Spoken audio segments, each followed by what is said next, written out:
Ladies and gentlemen, welcome to another edition of the Don Mafia Report. You already know what time it is. It is time to preview this Buffalo Bills and Cleveland Browns matchup on Sunday. I understand that they are a 3-win football team. I understand that their quarterback is a rookie. He has his share of struggles, which we are going to unpack, but very good defense. So how can this Buffalo Bills team adjust on the road? We are going to unpack all of their weaknesses offensively and defensively and pave a path for the Buffalo Bills to ultimately come out with the victory.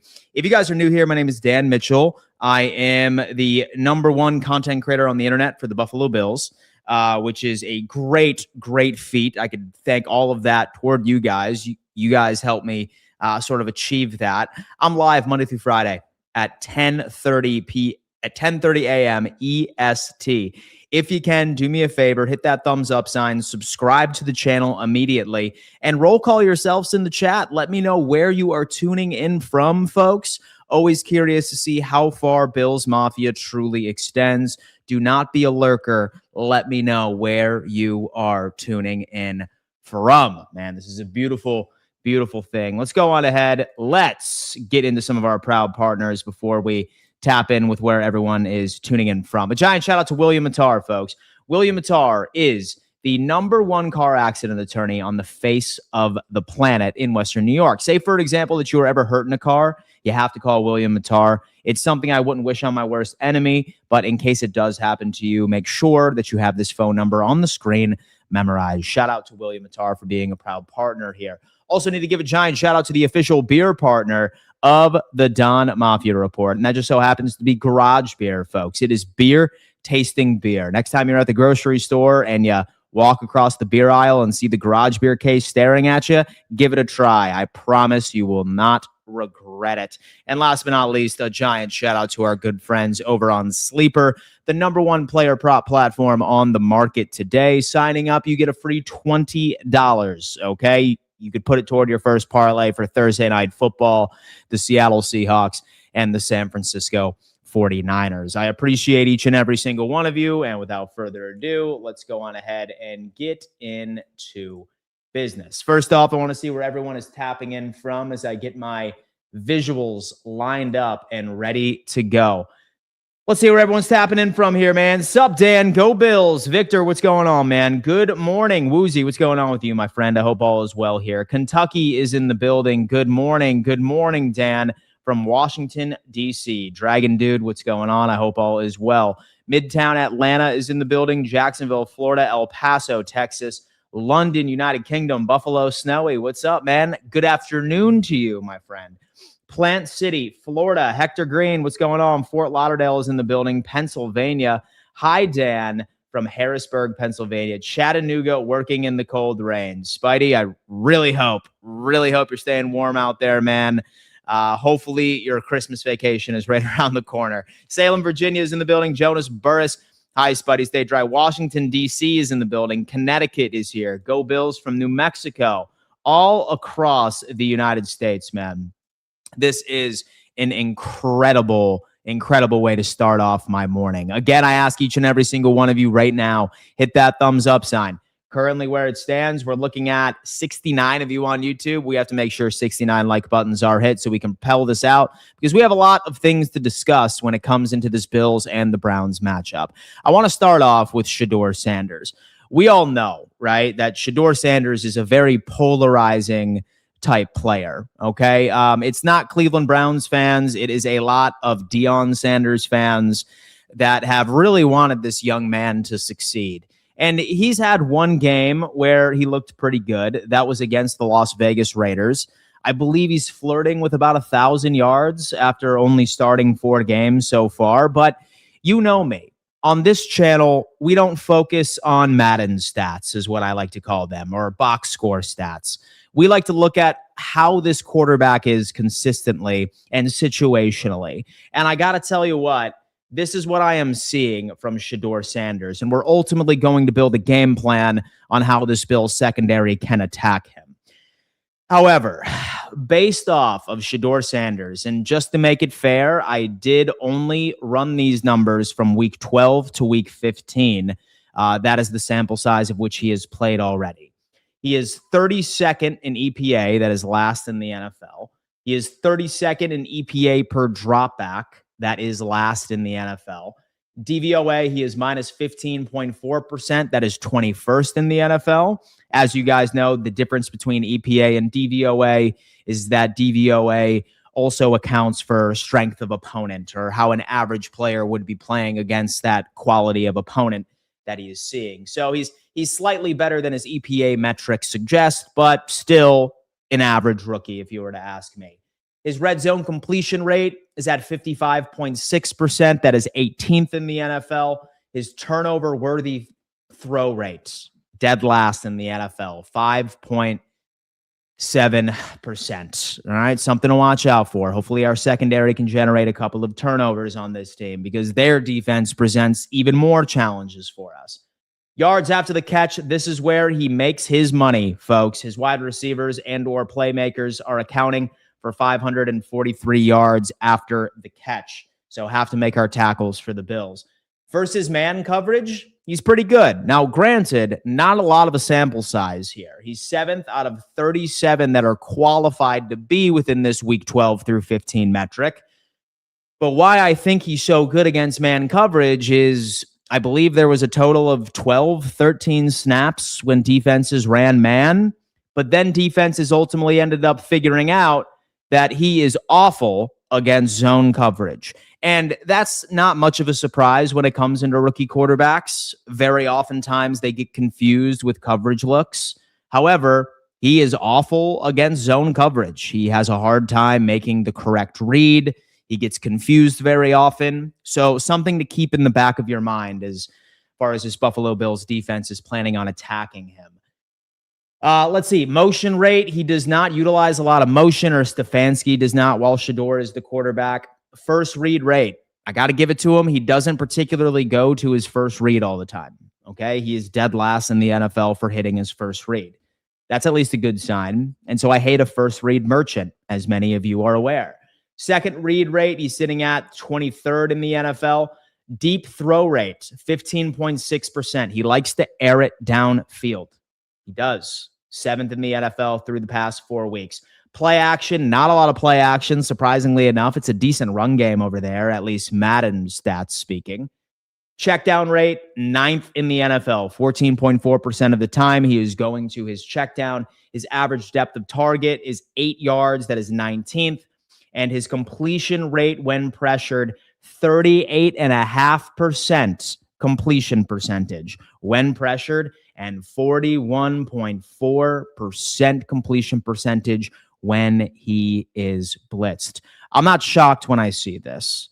That's what you would expect to see from a rookie quarterback. Somebody who struggles in zone looks specifically, and somebody that struggles in pressure and or blitz. It's just what it is. And funny enough, that's going to be my first key for the Buffalo Bills defense against Shedeur Sanders and the passing attack. Number one, live in zone coverage. Specifically, this right here. I need this Buffalo Bills team to operate exclusively out of cover 1, out of cover 3, and cover 4. Feel free to throw in some cover 6 as well, especially if Sean McDermott's really trying to confuse him today. In cover 3, he is 37th out of 41 eligible quarterbacks from week 12 to week 15. Cover 4, he is 26th out of 39 eligible quarterbacks. Cover 6, 26th out of 29th. Cover 1, 36th out of 38th. What I'm seeing right here is this young man has a very difficult time when it comes into disguise zone coverages. And one thing you can give Sean McDermott, if I remember correctly, 12-4 against rookies his entire career. That is tremendous statistics.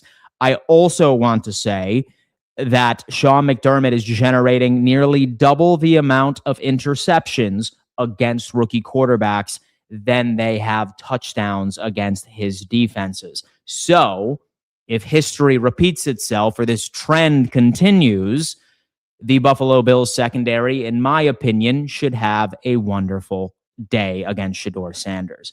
Let's see what Stefanski has to say about it, though, right? That's my overall thought process.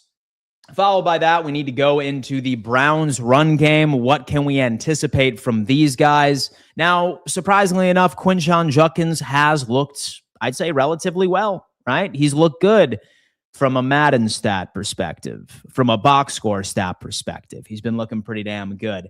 But I got to tell you, as far as his production on a drive-by-drive basis, I would argue that he's toward the bottom of the league. You could blame the injuries on the offensive line over in Cleveland. Sure, he has a couple of splash plays here and there, but his EPA is 37th out of 39. His EPA per attempt is 35th in the NFL. His DVOA is sitting at 29th. Yards before contact, 1.5 yards. That is 28th. Yards after contact, 2.1 yards. That is 29th. And forced missed tackle rate, 20.7%. So he's not even really generating a lot of missed tackles. 21st in the NFL. His explosive play rate, 33rd out of, I think it was 47 eligible running backs all season long. And stuff rate, a massive stuff rate of 22.5%. He is stuffed behind the line of scrimmage. That is 34th. He is right in line with Ashton Genty on a lot of these advanced metrics. So while he's made some semi-quality plays, for the most part, as far as a consistent basis, this run game can be bottled up as well. And he's getting close to 74% of the carries. This is not a running back by committee over in Cleveland. We're going to see Quinshon Judkins, and you're going to like it, basically, is what people are saying. Now, something I like pointing out is what sort of run concepts do they run? Inside zone, they're 25th in the NFL, so I guess they might pepper it in occasionally. Outside zone, same thing. Where they ultimately end up rocking with their bread and butter is going to be man duo concepts. They are 4th in the NFL for that. Man duos, basically offensive lineman, ultimately ends up becoming the lead blocker. Same thing with power, same thing with counter. Well, so with counter is like sort of a zone concept where the offensive line blocks on the left side, or like they move like sort of like a snowplow off to the left, and then the running back ends up faking left, but then turning around and going right.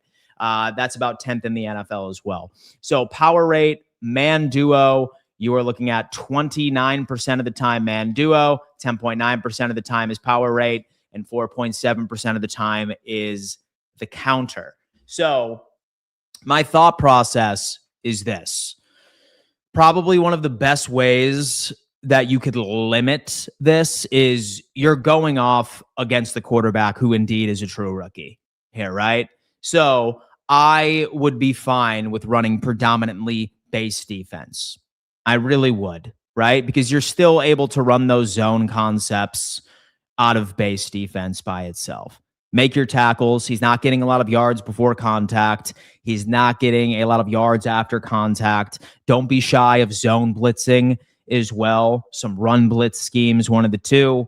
I think that this team, for the most part, is not going to be able to score many points against this team. I just don't see it. While I'm saving my final score prediction for the end of this episode, I am going to confidently say that I believe that this Cleveland Browns team, at very most, scores 14 points. At very most. And that is only generated by the offense. So say that they crack 14, it is going to be some sort of defensive or special teams touchdown, because I do not like this offense in the slightest. I do not.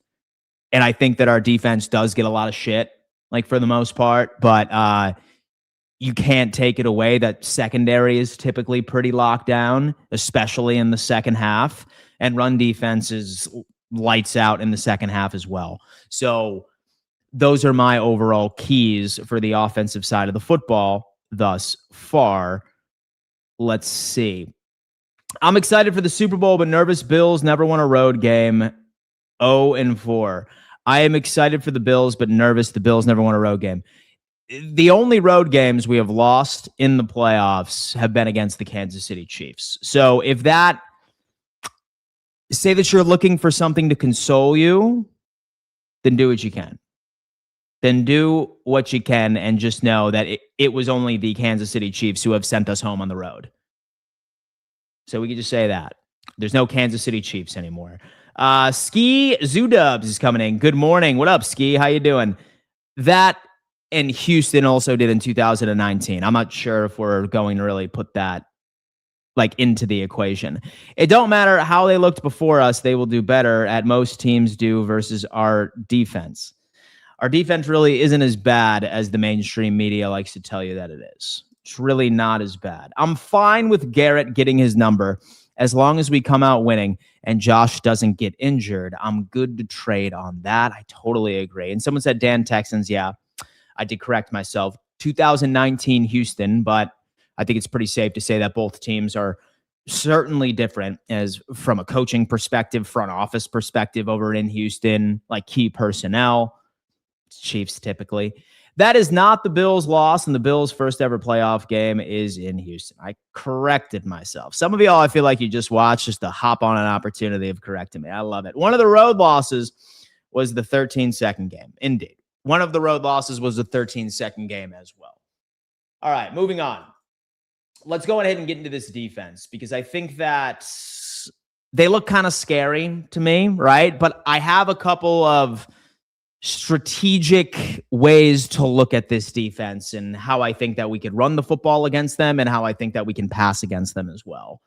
It's going to be tough. It's a good defense. I would argue that toward the beginning of the year that this Cleveland Browns team was right in line with what the Houston Texans defense is currently.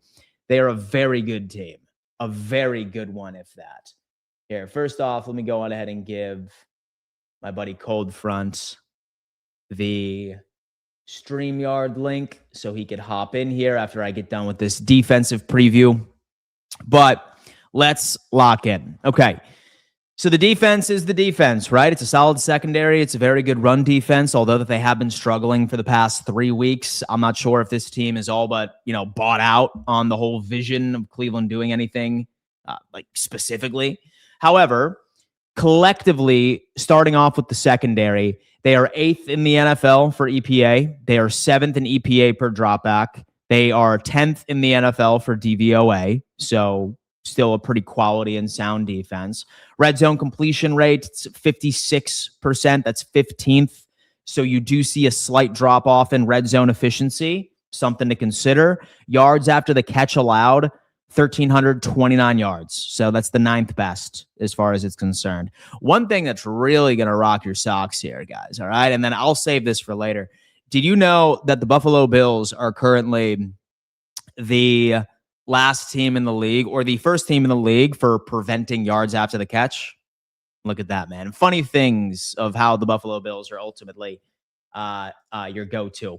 But as far as what they look like stylistically, you're seeing a lot of one high coverage. 63.9% of the time, you're looking at a lot of one high. It's just how it is. Like, that's how they're built. They have a couple of injuries with Denzel Ward, I believe, is injured after looking at their current roster setup on the PFF lineup. He was not available. Let me know the status. Is he an ending IR or what have you? Too high coverage. They're 32nd in the NFL. So you're not going to see a lot of too high. You have man coverage. They run that about 7th worth in the NFL, 40% of the time. Zone coverage, you're sitting at 60% of the time. That's at 26th. So they run a lot of man coverage. Last year, when the Bills faced a lot of man coverage, that's where Josh Allen perceivably ate. All right. Now defenses are transitioning over to zone. I wonder if Cleveland ends up shifting their overall strategy. Time will tell. And receiver open rate. They are allowing a wide receiver to be open the 9th most out of everybody in the NFL. 42.1% of the time, there is somebody on the field open, meaning that there are answers for QB1. Now, as many of you guys know, I also like understanding what their most typical coverage looks like. What coverages are they running more times than not? Number one, they run a lot of cover one. Again, like I said, single high safety, top of the league. Cover one at 38.97%. That's 152 plays. Followed by cover three, 29.23%. And I'm not sure if you have been paying attention, folks, But Josh Allen, when the Patriots were running cover 3 last week, was when he had some of his best throws all game, where the Joe Brady play calling was at its highest against cover 3. So maybe our pass game wakes up a little bit. I digress. With cover 2, not a lot. Only 53 plays so far this year. Only 29 plays worth of cover 4. Only 18 plays worth of cover 6. And only 13 plays of cover 0. Cover 1 and cover 3 account for 68% of their coverage calls, both of which Josh Allen does very well against. So I wonder if Cleveland is going to hone in on what they do well, or if they are going to go back to the drawing board and completely find a different strategy against QB1. Time will tell. As far as defensive personnel, they run out of nickel 43.17% of the time. They are that sort of defense. Base only about 29%. Dime package, they are running out of 12. And heavy package, heavy personnel, you're looking at about 4% when it comes into it. As far as how they are against wide receivers or receivers out in the field, they are 26th in the NFL against wide receiver number ones. Okay, we don't particularly have one of those, but don't worry. There are other ways that we can exploit this team. They are 9th against wide receiver 2s. They are 27th against wide receiver 3s. 27th against wide receiver 3s. So something to look at here. 4th against tight ends and 9th against running backs. So something to look at with here. Moving on, have the run defense here. This is what I like to look at. 2nd in EPA against the runs. 2nd in EPA per attempt. That is 2nd. DVOA, they are 2nd. And then EPA versus quarterbacks on the run, they are 16th in the NFL.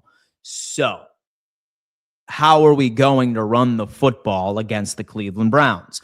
I really don't have much of an answer for you, right? Outside of a very limited sample size data piece that I'm going to hone in on and hope that that is truly what it is. However, if the Buffalo Bills would like to run against the Cleveland Browns, the only formation personnel package that teams have succeeded against Cleveland all season long was 22 personnel. 22 personnel being 2 tight ends and 2 running backs out on the field. That is the only time, that is the only metric where the Cleveland Browns have looked vulnerable. They have a positive EPA. It's last in the league. Everywhere else have 11 personnel, first in defending the run. Versus 12, first in defending the run. In 13, first versus 13 personnel. First versus 21 personnel. So, if you want to get James Cook going, at least statistically, you have to run 22. Have to. Again, it's a limited sample size. I think there's maybe been 30 attempts all season long. So for all I know, maybe it's much better than 32nd, but I'm grasping at straws here. And then last but not least, as far as the run, I need you guys to go on ahead and let Josh have a couple of design QB runs, because that's also one of their vulnerabilities. Run Josh, and if you want to implement the run game at all in general, do me a favor and try a lot of 22. I would love to see that, right? Last but not least, we have the Browns pass rush. Okay. We know that they are very good. It is a one-man show for the most part, right? Like you have Myles Garrett right here at 21 and a half sacks. There's 3 games left. He's going to break the single season record by a pretty significant margin, I would say. He's the greatest of all time. He's the greatest edge rusher of all time. Like you can't like argue with me at this point. If he gets it done in Buffalo, he gets it done in less games than the previous holder. And Michael Strahan, I believe it was. Someone in the comments let me know. But yeah, he'll be the greatest of all time. I think he sacks Josh twice. That's me. Although I love our offensive line. I put something out on Twitter earlier today, and it's true. This Buffalo Bills team has the number 1 ranked offensive lineman at every single position, minus right tackle, where Spencer Brown is 3rd. But everybody else on the offensive line is 1st in EPA. So that's something that we should be excited about. The trenches have been built. Sack rate 1st. Time to pressure, 2.24 seconds. That is 25th in the NFL. Time to throw, 2.6 seconds. 6th in the NFL. And blitz rate, 30% of the time. So they don't do a lot of blitzing, but they get a lot of organic pressure, and it's led by that guy. So as far as the Browns defense is concerned, here is my thought process. Number one, don't be afraid to go after Brandon Cooks again. This team is dealing with a Denzel Ward injury, and they have somebody that's nowhere near his experience, and they're getting burned for it. They genuinely are. Don't be afraid of Brandon Cooks on the outside, okay? Because he is the guy that is able to score. Next up, don't be afraid of Khalil Shakir. That is by and large one of their worst guarded receiver positions, like on the field by itself. Don't be afraid to attack the seams, right? Like they are running a bunch of cover 3. They are running a bunch of cover 1. They run a lot of man coverage. We know that Josh historically is good against man coverage. So exploit when they give you those looks. I don't think that they will give you those looks. I think that they'll give us some sort of variation of a Bills-esque type plan, but say that they're stubborn and still want to operate out of man coverage, cover 3 and cover 1, punish them right in the pass game. As far as running the football, I mean, I really don't have many answers for you. I don't think this team's going to be able to run against this team. I hope that they can. If they do, then I think most of your rush yards are going to come from Josh Allen. Okay. I think that's going to be a game where Josh ends up leading all backs in rushing yards. And then if you want to get James Cook, Ty Johnson, or what have you, start to get it going, then you need to make sure that you at least attempt 22 personnel, because that is the only data point where they have shown any shred of a weakness. And again, such a small sample size, who knows if that's even accurate. So that's my thought process on the entire thing. Without further ado, you already know that I got to bring in my boy Cold Front in to talk a little Bills football. What up, man? Man, what's going on, brother? How are you? Hey, man, I'm living the dream. Man. Just got done dissecting this Browns defense, their offense, and I'm feeling good about Sunday, man. I know that they present quite a few challenges on the defensive side of the football, but I'm not sure about you. I am not afraid of this offense in the slightest. No, I totally agree. First of all, I apologize. I'm in the car. Usually on Wednesdays, I'm home and I'm not in the office. So sorry about that. But no problem. I agree with you 100%. I don't think that offense is really anything to get scared about whatsoever. I have them with 2 more points than your max points in my game prediction. Real close. Yeah. But I will say that when I'm looking at this defense, the Cleveland Browns defense, I see the ability, obviously, to get after the quarterback. However, in their last 5 games, they've given up over 130 yards rushing 3 of those games. Yeah. So they're pacing the wrong way with their rush defense. In the last 2 games, they've given up 180 to the Titans and 131 to the Bears. I think they're trending in a direction that may not be completely conducive to shutting down James Cook, maybe a little Ty Johnson. And I will say, though, that the 22 personnel I also had pegged. I don't think that that's something that we should stay away from. I think that's something that we should lean heavily on. And if they run man defense, Josh Allen might run for 65. I'm with you there. Yeah, I think he can run the football. But one thing that I found I wanted to double check myself, because looking at I was curious to see what you had to say with their DVOA. I don't have that FTN subscription, so I don't have that in my arsenal. So I'm glad to hear what you have to say. But the Browns have the 31st opponent's starting field position. Oh, so I think that the Browns offense is so bad that it actually makes their defense slightly better, especially when you come and you look at yards against, both rushing and passing and total yards against. Well, shit, if the opponent that they're playing starts closer to the end zone than every other defense in the NFL, well, they're not going to give up as many yards. It's simple math.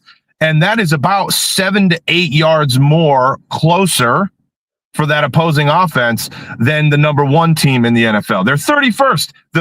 Let me see here. The opposing offense starts on their own 34-yard line for all combined possessions. Wow. Now in today's NFL, that's damn near field goal position. It seems already when you're getting the football. Now, I'm not saying that's anywhere close to the 50-yard line, but I'm just saying when they're almost dead last in opponent's field position on average, that's certainly giving your defense a leg up to be giving up less yardage. And what also stuck out to me, first of all, Dan, thank you for bringing it up. I did not know that Denzel Ward was potentially on the injury list. I was not prepared for that. But when looking at Denzel Ward and the other side of the football, Tyson Campbell, these guys are not what they appear. They might be shutting down wide receiver ones, but their QBR rating is almost north of 100, both of them, against quarterback targets to the people that they're covering. And I have, let me see here, their Tyson Campbell is 158th EPA target against for qualified receiver or D-backs in this is next gen stats. And then Denzel Ward is 163rd or 270th. 342nd in EPA. Denzel Ward on target against. And I think, like you, we can take our attempts to our wideouts. I'm not saying we have a wide receiver one, which is where Tyson Campbell has been burned on the 6 touchdowns that he's given up this year. Jamar Chase, T. Higgins, DK Metcalf, Nico Collins, Juwan Jennings, and DJ Moore. So we're talking solidified number ones with touchdowns against. Yeah. But I don't think that they do as well as we may think. Like you said, against the slot receiver and the tight receiver. Yeah. I actually think our tight ends are going to have a big day. Really? I do. Dude, I hope so. They're 18th. They're 18th in the league against tight receivers. So whether it be the tight end or a wide receiver lined up just next to the tight end, maybe off the line a yard or two, which we've been doing a lot with, especially with Terrell Shavers and a couple of the big body guys hiding, starting off their play right next to that tight end, whether it's Knox or Kincaid. They're 18th in EPA against them at a 0.18. So I think there's some room for that because they lead the league in a stacked box. I'm sorry, they're second in the league with a stacked box of 8 people or more.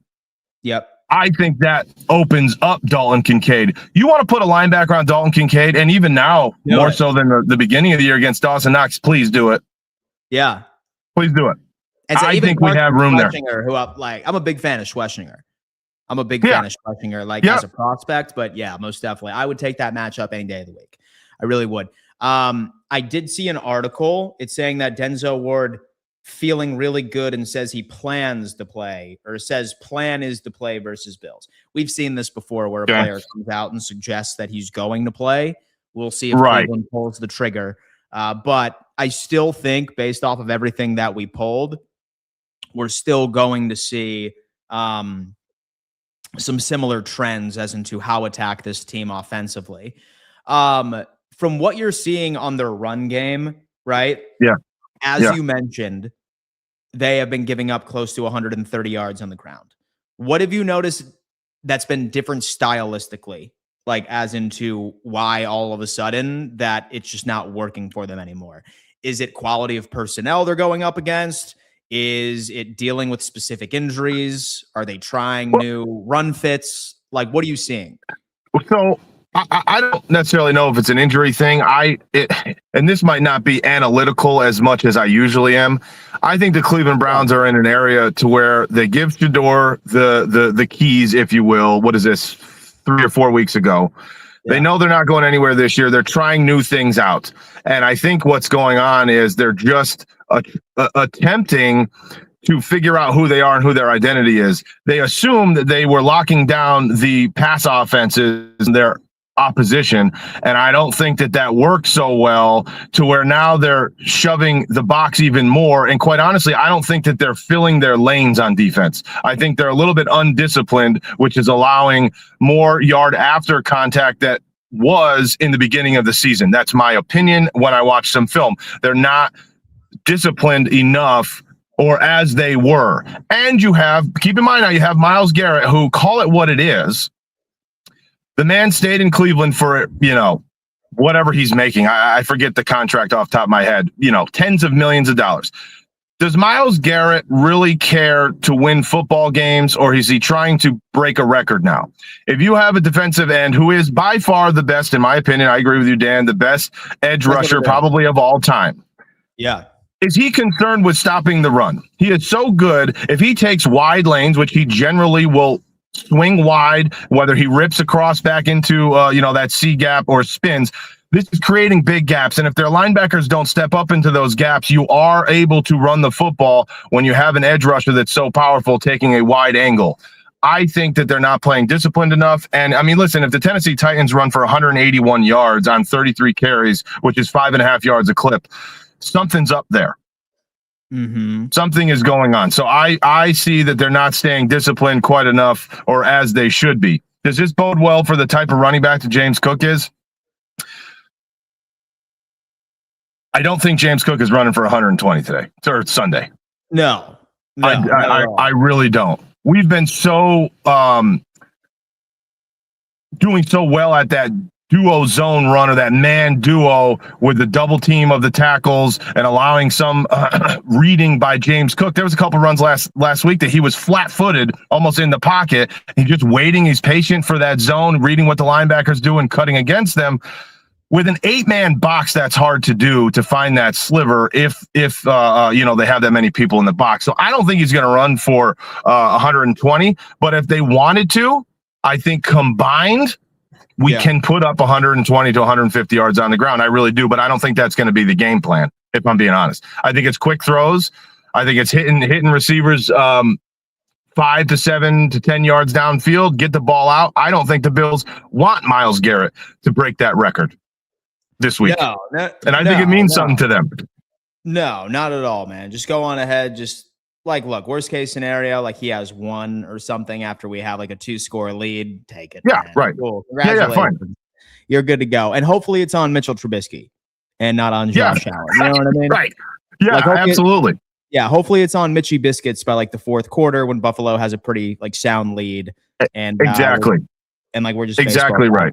Funny you brought that up, because you were exactly right. Where Myles Garrett ranks against the run, he's 38th against edge rushers, minimum of 50 run plays faced. Yeah. 38th in the NFL against the run. That doesn't surprise me. I didn't see that statistic, but I guess it makes me feel good about myself that what I see on film kind of leads to what we're being told statistically. It's not his thing. That's not what he's there for. That's not what he likes to do. He's running after a record that will probably never be broken after that, in my opinion, especially if he ends up with 26 or 27 of these sacks. So that leaves a big gap. It does. He doesn't just stay in his lane. He's getting after the quarterback. He doesn't care what happens other than him getting his money and getting this record. That's me. That's my thoughts on it. Man, you know what? It's funny because as far as running the football, we're definitely on the right page. I do think by the end of the game, though, it's going to be Josh Allen leads in rushing yards out of all of our running backs. We could crack 100, like you said, collectively, but as far as how they are, stopping in a variety of different personnel packages, it's just a really good disciplined team, minus this past 3 weeks. But right. I think Josh is going to lead the team with about 40 to 50 rushing yards. And this is going it's such a weird game to me, because somehow I'm seeing this Bills team score 35, but in other scenarios, I'm seeing a score 24 or 21 something. Yep. One of which might even be a defensive touchdown. Or one of which might be where we're starting in our very own red zone, because Shador is just he's shown flashes, I guess, and he's such a polarizing topic, right? For some odd reason, he's like what Tua is the Miami Dolphins fans, but more as a collective across the NFL world. It's Deion Sanders fans who want him to be the next best thing. And sure, you want to retire his number in Cleveland because he put 3 touchdowns against the Las Vegas Raiders. Be my guest. Well, but he is your standard rookie in my eyes, right? He's god awful against zone coverage. He freaks out in the pocket. has like a 40-something% completion percentage when blitzed, 34 when pressured. He's your typical rookie. And then you account for how McDermott is against rookie quarterbacks. He's 12-4. And while I don't have the specific numbers in front of me, he has generated more interceptions against rookie quarterbacks than rookie quarterbacks have generated touchdowns. So, in my opinion, I think, in fact, hot take here, I think Buffalo's defense makes Shador look worse than he did against the Bears this past week. Oh, wow. Okay. Yeah, that's pretty hot because that's hard to beat. Yeah. That's hard to look worse than he did, but I'm with you. I'm with you. Not 3 interceptions, but like stylistically, like QBR, completion percentage, like So I do see him being sacked quite a bit, and that says a lot too because we're not generating a lot of organic pressure. That's my hot take. Yeah, we will have more sacks than the Browns. He takes them. That's why. I mean, so maybe it's not crazy hot, but I think the Bills will have more sacks in the box score at the end of the game than the Cleveland Browns do. And obviously, to me, I'm considering it hot because the Bills' sack penetration versus the Browns is nowhere near the same. So just flipping that up on its head a little bit, I think the Bills get after Shador and take him down more often than whether it be Josh or Trubisky get taken down on this game on Sunday. I mean, he's pressured 51% of the time. So to your point earlier, he might not let the ball fly on his first read and he tries to progress down.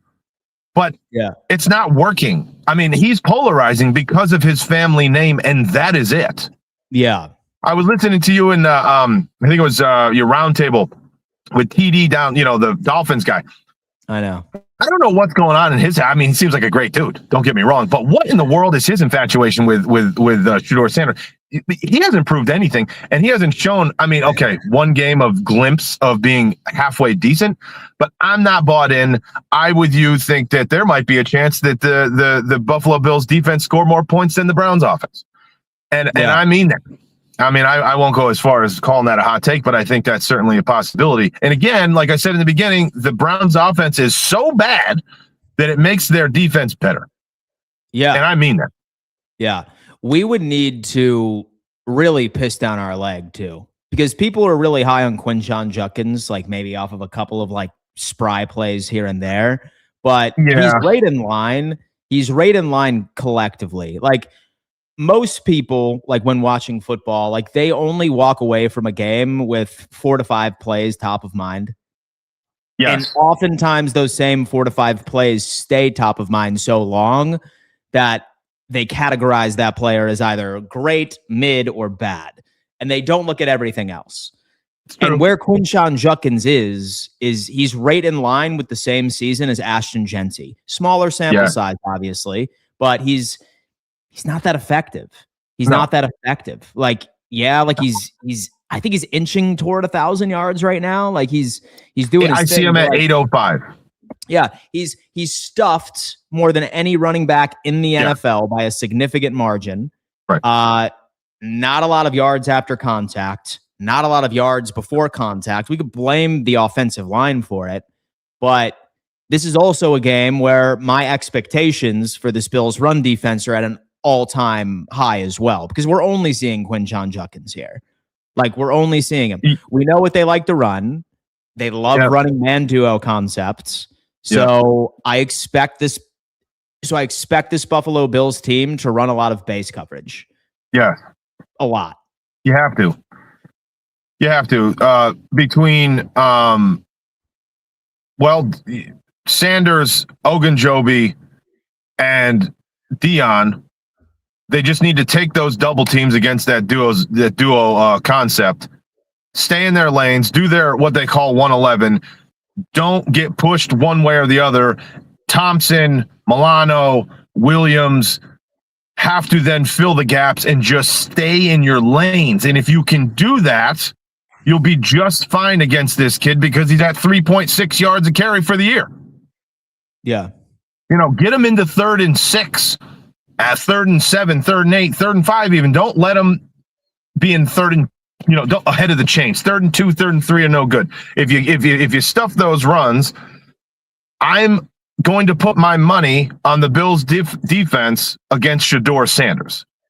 Me too. But what you can't do is let a couple of his deep attempts get taken away by penalties. That's the only thing I'm worried about in this game.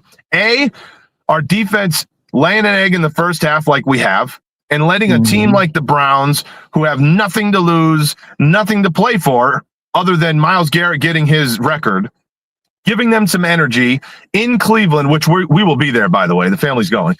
Giving them the energy. Yeah. We're taking the trip out, a little Christmas gift to the boys. Man. Yeah, we're gonna enjoy it. But if you give this team any glimmer of hope, and then you create or commit a few stupid penalties on 30, 40-yard, air attempts, you can keep them in the game, and that wouldn't be good. Just bury them from the beginning, please. I want this game to be over with at halftime versus starting at halftime. And we need to be able to, I don't want to say coast, but we need to be able to ease into that end of the third quarter and into the fourth quarter and have just a solidified win, because next week is huge. And if we're looking at the Philadelphia Eagles, though, we've played down to our competition this year, have we not, Dan? The Bills? Yes, we have, which is frustrating. But it's giving, so I try to stay optimistic based off of how this team is from a culture perspective in December and January. And sure, absolutely. We have an absurd record in these months. I think it was 26-3 or 26-4 since 2020. It's silly. We just don't lose in December and January. We just don't do it at this point. That's true. That's true. But hot takes for this game, man.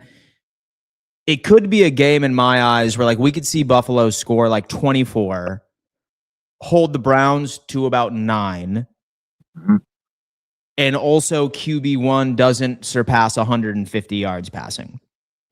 For sure. I think that's going to be the script. And how we achieve that is, I really think, based off of how special teams has been operating as of late, I think if you keep on utilizing Reggie Gilliam as your lead blocker, hopefully we can maintain those nice little sweet 46-yard line starting drives, right? Absolutely. Perhaps even in our own.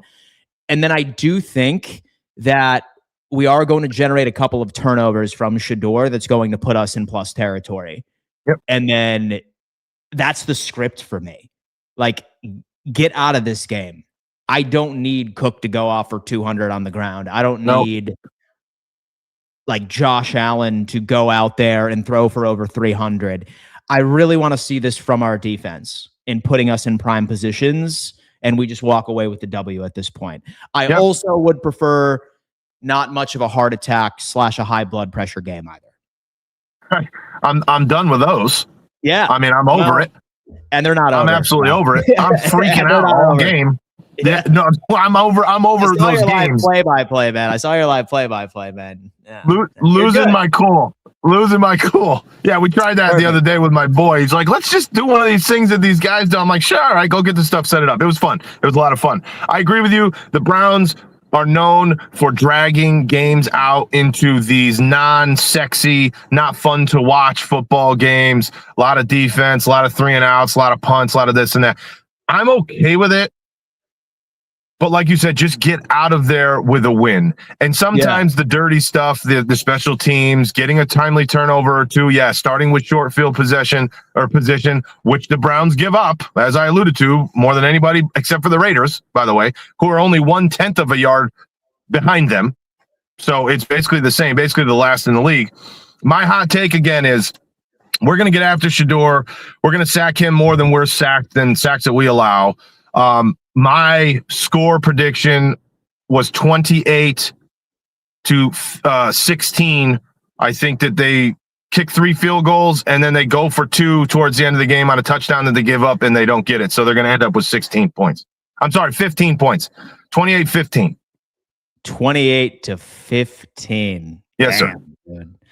Yeah, I'm right around there too, I would say. I would say 24-9, actually. I think that we keep them in single digits. I think that's going to be the case, really, at the end of the day. What are you thinking about the whole Patriots situation? Well, I think I put out my week predictions.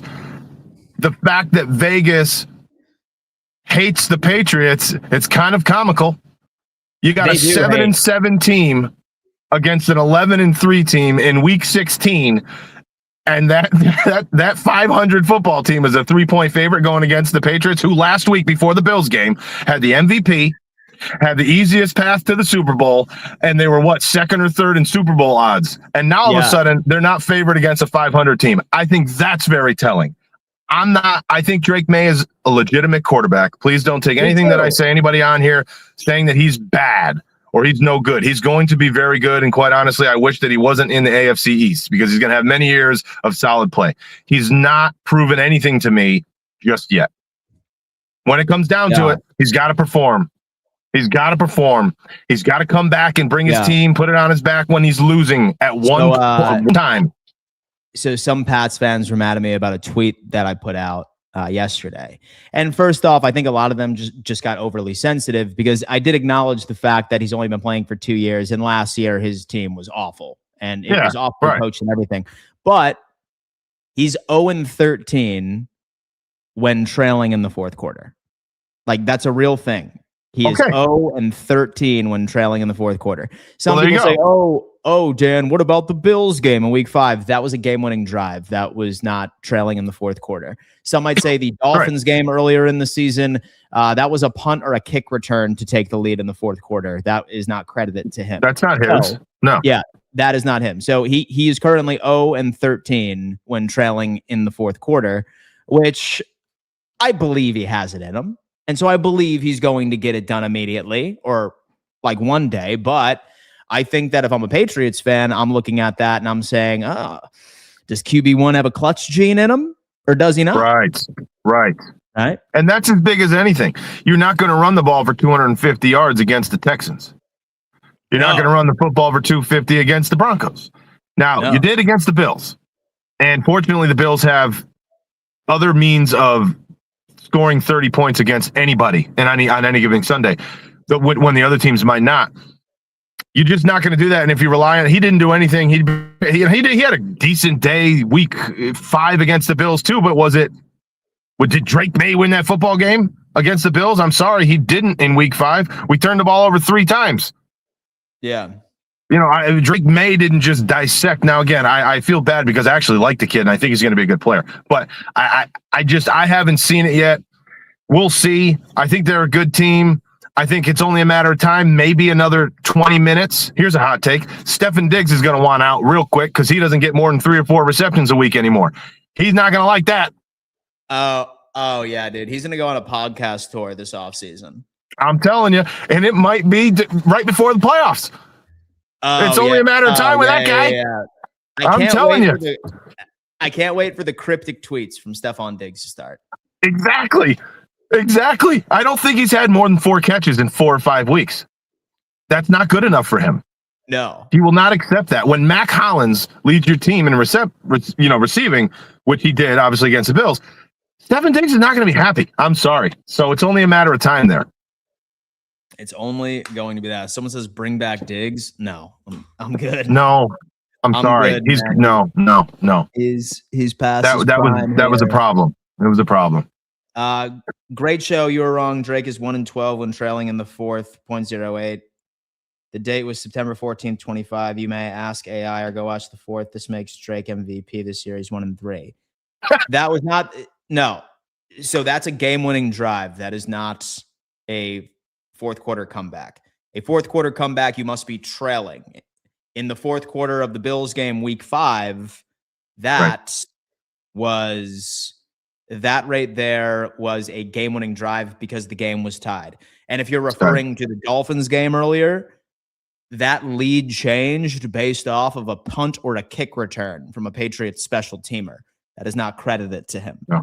So it still stands correct. 0-3. Question, I was wondering what the injury update is. Do we still have a full bill of health for players? And second question, what do we have to do to get the 5th seed? Great question here from Scott. So I saw that injury report, Cold Front, and I saw that Dalton Kincaid did not participate with a knee. Yeah.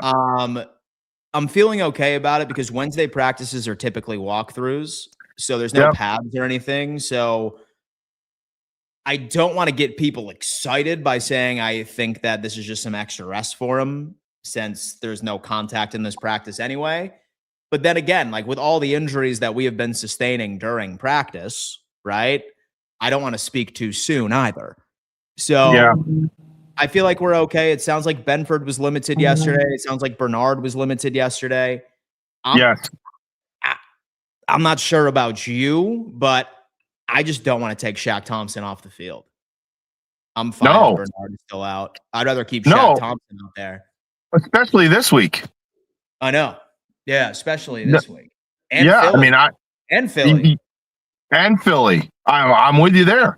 Yeah. I mean, the Rams, maybe we want to get a little bit more speed and coverage out of a linebacker, but obviously the teams that we're playing here coming up, I don't think Shaq Thompson come on the field anyway with what he's proven that he can do.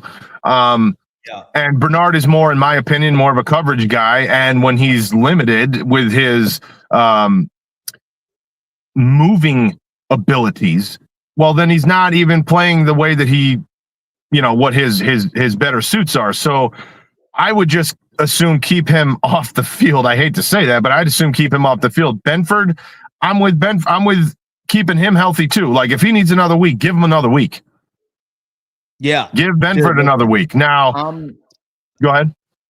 And so, I mean, I'm sorry, but like, I'm not moved like by their receiving core, right? Exactly. Like, Bannon is somebody who's been your hottest receiver rate as of late. You have Jerry Jeudy, who I guess is like your vertical guy, but he's hit or miss. His hands have always been suspect. Yeah. And then there's Isaiah Bond too, who I suppose is mixed in every now and again, but I mean, he's a rookie. I think he has 18 receptions. Yeah. He's at 18 receptions. So if Benford can't go, I'm not particularly concerned because Trey White's been getting a lot of shit recently. Stud. Trey White's been a stud. He's been one of the best defensive players on the damn field. And it's crazy to think. I admit that I was all over his ass in the beginning of the year.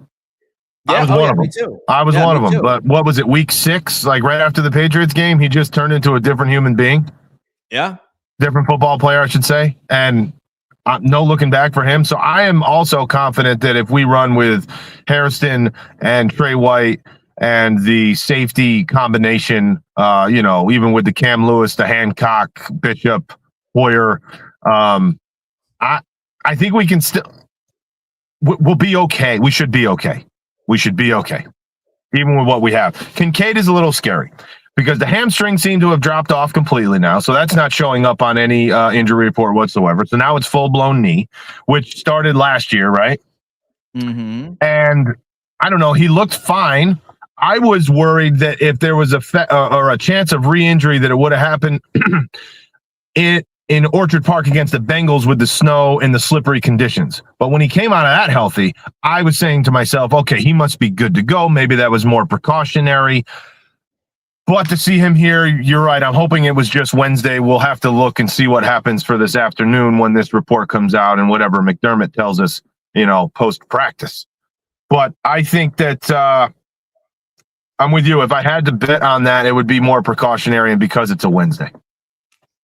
More precautionary because it is a Wednesday. Question, I was wondering what the injury update is, and do we have a full bill of health for players? Okay, we already got that. Scott, thank you so much for the donation, man. We sincerely appreciate that. But yeah, dude, that's going to have to do it for another edition of the Dom Mafia Report. As you know, we always bring Cold Front on for the previews each and every single Wednesday or Thursday, and depending on how the schedule operates. But hey, let us know what's on the agenda for you, Cold Front. You mentioned you're going to the game. What's going on the channel and the content base?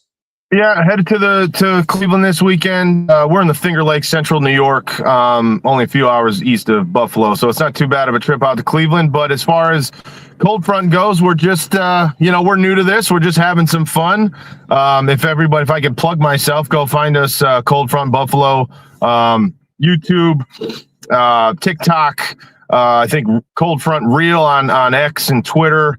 We're just We're just having fun. We like to dissect film. We really like to get into football, the X's and O's, kind of like Dan, but we're not to his level, of course. But follow us everywhere. Get us going. We do some. We just started some live reactions. We probably won't do that this Sunday because we'll be at the game. But yeah, we just love football, and we're huge Bills fans in our household. So we do what we can. We do what we can. We don't get all the free packages. I got to go out and buy my. What do you think of this hat, Dan?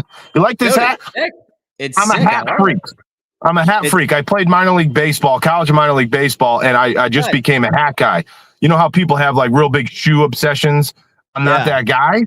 I love hats and hoodies, but I don't get boxes sent to my house like you do to unwrap them and not pay for them. So at some point, if all your followers would just, I promise. Yeah. If all your followers would just do me a favor and go ahead and follow us too, maybe I can unbox some sick new lids from Fanatics like Dan Mitchell. The aspirations of Dan Mitchell. Folks, do me a favor. I just put it in the chat. Go subscribe to Cold Front right now. I'll tell you what. How about we get them to 100? The Bills Mafia. How about that? Yeah, we got to start somewhere, right? Hey, come on, boys. Listen, man, we have 397 of you watching between all platforms right now. So how about each and every one of you go subscribe and put a 1 in the chat once you get it done for us, okay? Yes. Hook him up. He's very knowledgeable. He knows his stuff, and he's going to be a regular guest. Is that your son that you have on your show? Yeah, he's 11 and he's really getting into it. He loves the idea. Probably the biggest Bills fan that there is. Yep. Yeah. And then we got another son who's 9 who hasn't really been around much, but he enjoys being on there, getting his little earpiece and hanging and talking. So we're doing it kind of together for sure. Yeah. That's awesome, man. Yeah. That's awesome. Y'all are going to be like the Costco, like dad and son of the Buffalo Bills. You know what I mean? Hey, let's do it. Absolutely. Let's roll, baby. Absolutely. Boom, absolutely. Baby. Yes, we're looking forward to it. We're having a lot of fun. So I appreciate you having me on. Thank you. Yes, we don't claim to know everything, but I think we know more than most. We have the knowledge. And we like to have some fun. So I appreciate everybody. Thank you, sir. And good luck. Go Bills. Let's do it, guys. We appreciate you for tapping in, y'all. I'll be on 4th and Forever here in about an hour and a half, and we'll see you then. Deuces. Nice.